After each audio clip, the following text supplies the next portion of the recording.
राजा ने प्रश्न किया, कथितो वंश विस्तारो भवता सोम सूर्यो राज्ञाम चोभय वंश्यानाम चरितम परमाद्भुतम। हे गुरुदेव, आपने चंद्रवंश और सूर्यवंश के विस्तार तथा दोनों वंशों के राजाओं का अत्यंत अद्भुत चरित्र का वर्णन आपने किया।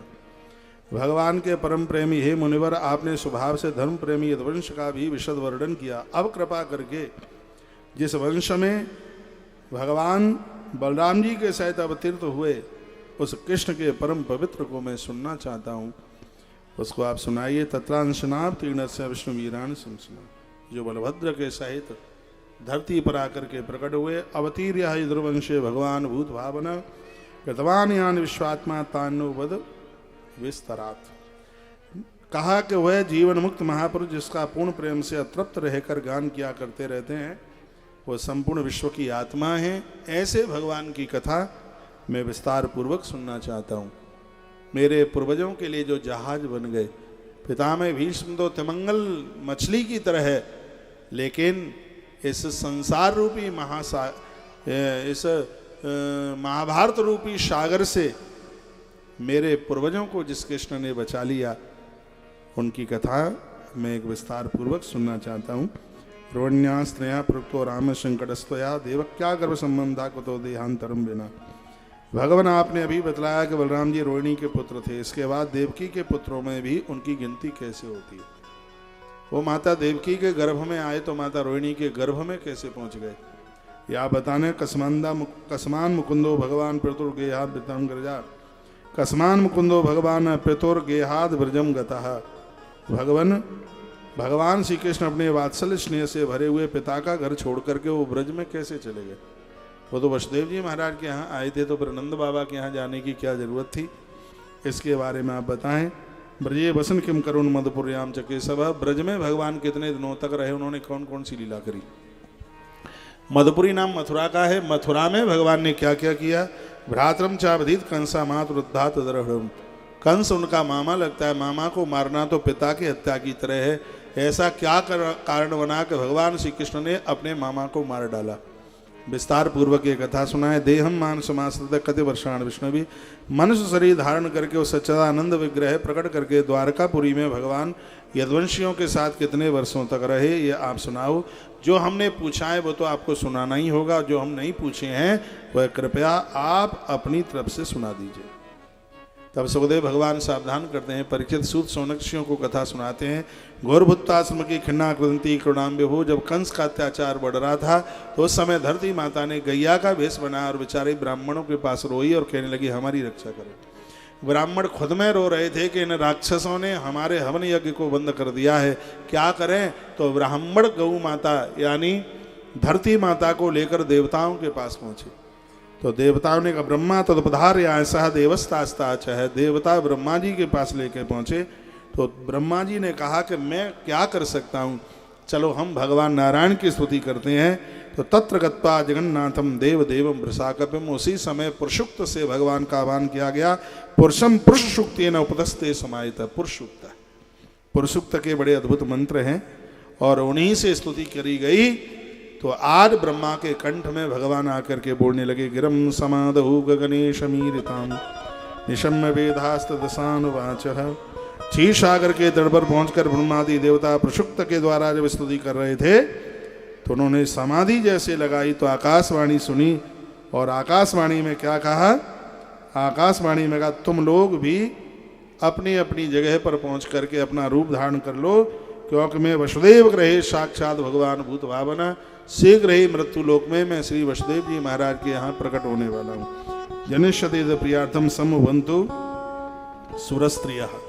तत्पश्चात देवता हो तुम भी अपनी अपनी स्त्रियों के साथ धरती पर जन्म धारण करो। मैं भी भगवती राधा रानी के साथ धरती पर आकर के प्रकट होता हूँ। विष्णु माया भगवती माया सम्मोहितम जगत आदिष्टा प्रणान सेना कार्यार्थे संभविष्यति। वर्णन किया भगवान की वह ऐश्वर्यशालिनी योग माया भी जिसने सारे जगत को मोहित कर रखा है, उनकी आज्ञा से उनकी लीला का कार्य संपन्न करने के लिए वह भी धरती पर अपना अवतार धारण करेगी, ऐसा भगवान ने कह दिया। भगवान सुखदेव कहने लगे हे परीक्षित, प्रजापतियों के स्वामी भगवान ब्रह्मा जी ने देवताओं को इस प्रकार से आज्ञा दी कि तुम्हें धरती पर जाकर के जन्म लेना है। मैं निवेदन करना चाहूँगा, धरती पर यदुवंश ये साक्षात भगवान के गोलोक से उतर करके आया। ये सब भगवान के पार्षद थे और वह समय चल के आया। एक दिन की बात थी, कंस आखेट करता हुआ मथुरा में प्रवेश कर रहा था तो उसने अट्टालिका के ऊपर देवकी को देखा। उसे पता चला कि मेरी चचेरी बहन है जिसका विवाह अभी तक नहीं हुआ, तो उसने अपने मित्र वसुदेव जी के साथ संबंध तय कर दिया। वसुदेव जी महाराज बारात लेकर के मथुरा जी में आए और बड़े हर्ष और उल्लास के साथ में यह विवाह संपन्न हुआ। बहुत सा दान दिया गया। 200 तो राजकुमारियां दी गई थी माता देवकी की सेवा करने के लिए। हाथी घोड़े किसी भी चीज की कोई कमी नहीं रही थी। विदा करने के लिए कंस स्वयं जा रहा था। जैसे ही रथ आगे के लिए बढ़ा, इतने में तो आकाशवाणी हो गई और आकाशवाणी ने कहा, आकाशवाणी उसको कहने लगी कि हे कंस, जिस बहन बहनोई को इतने लाड प्यार के साथ तू विदा करने को जा रहा है, अशास्त्राष्टमो गर्भो हत्यायाम वैसे उधर, याद रखना उसी देवकी का 8वां लाल जो तेरे जीवन का बनेगा।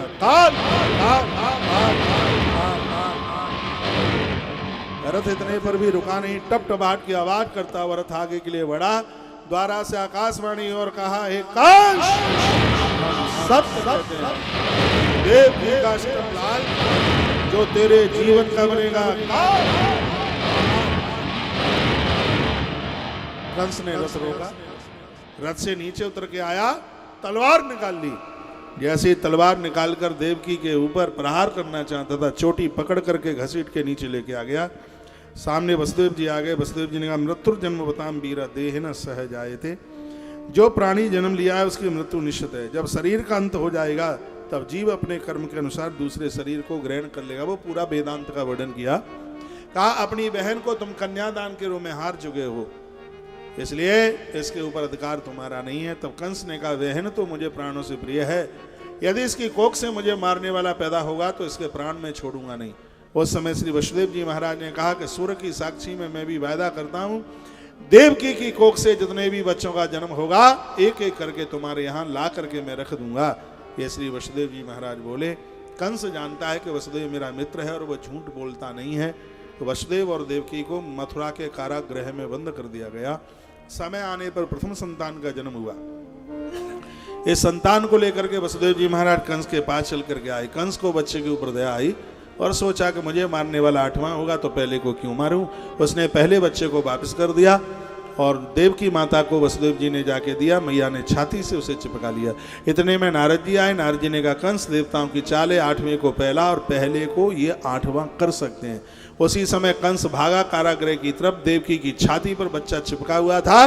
उसने उस बच्चे को लिया और पत्थर की शिला के ऊपर उसके बाद दूसरे बच्चे का जन्म हुआ, उसको भी मार, तीसरा खत्म, 4 5 6 देवकी माता के 6 बच्चों को समाप्त किया। 7वें में साक्षात बलभद्र योग माया भगवती ने, जगदम्बा ने उस 7वें बच्चे को सीधे माता रोहिणी के गर्भ में स्थापित कर दिया। 8वीं संतान में स्वयं भगवान चल करके आते हैं। सप्तमो वैष्णवम धाम यमनंतम प्रचक्षते गर्भो भूप देव का हर्षोक विवर्धना। मैया को तो पता भी नहीं है।